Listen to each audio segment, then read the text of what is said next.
এই হলো আমাদের আজকের ইফতার। আর ইফতারে বেশি কিছু করিনি, বাট বিশেষ একটা জিনিস করেছি। এটা হচ্ছে হালিম, বিফ হালিম।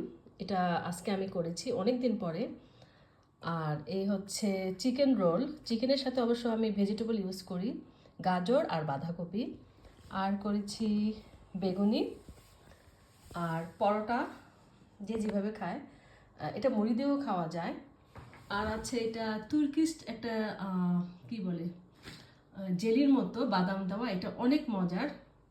আর যেহেতু আমরা একটু ভারী খাবার খাচ্ছি, তৈলাক্ত খাবার, এর জন্য ইয়োগurt আছে, আপেল সিন, আর এখানে রেখেছি পেপসি, তারপর আছে খেজুর আর তরমুজ। এই হচ্ছে আমাদের আজকের ইফতার। তো কেমন হয়েছে আমার আজকের ইফতার অবশ্যই জানাবেন। যে যেখান থেকে দেখছেন সবাই ভালো থাকুন, সুস্থ থাকুন, আমাদের জন্য দোয়া করুন। আজকে এই পর্যন্তই।